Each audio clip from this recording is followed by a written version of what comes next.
In the meadow, we can build a snowman.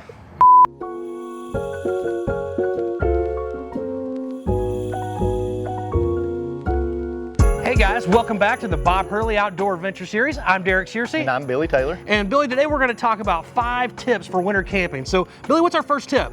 So our first one, we got to get water flowing to our campers. That's very important. We want to camp in this fall, winter months. We've got to get water flowing so we can utilize our sinks and stuff like that. So most importantly, we need a heated hose. That will plug it in, just let it do its thing. It'll sit out there and come on and go off as it needs to, but it will keep water flowing into our camper. Awesome. Well, for tip number 2, we're actually going to walk over to a camper. So Billy, let's go check this one out. Let's go check it out. All right, Billy, so you've walked me out here to our Telluride. I assume that this has something to do with tip number 2. Yeah, this particular trailer happens to have an underbelly underneath it, and that's real important when you're going to do some winter camping. You know, we've got water coming to it from our heated hose now. We got to have somewhere to store that water inside the coach, and we don't want our tanks freezing and busting and our plumbing busting up underneath there as well. So either underbelly or heated tanks. Some coaches even have both. So it works real good for that scenario.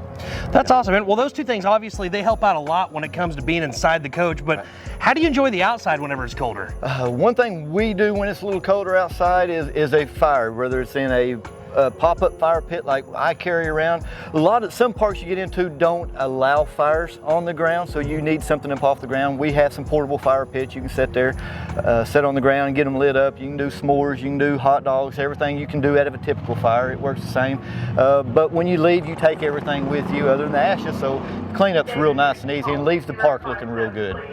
So Billy, we've talked about tip number 4, and you keep saying we're going to go talk about lighting, but I don't even understand why we're talking about lighting. Well, I mean, think about it. You know, when you're wintertime, spring or fall, wintertime, nights come on a lot sooner. You know, 5:30, 6 o'clock, a lot of times we get dark here, so you need lights to light up around your campsite to see. You know, pull into any park and see, and you'll see every coach out there has got some kind of lighting, whether it be underglow like we do up here with the boogie lights, or LED light strips on your awning, or just lights hanging off your awning. Right. Even lighting's real important. Just to be able to see at night. Because you got from 5:30 till 10ish. Of nighttime hours there, so. Well, man, I think I'm going to take tip number 5 after talking about all this stuff, so I'm going to need you to get out of the golf cart. All right. Because for tip number 5, I'm headed south for the winter. Wait, I'm going with him.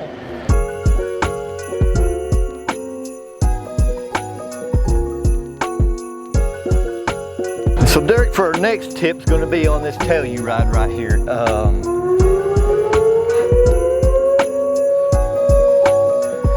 And now for the short intermission.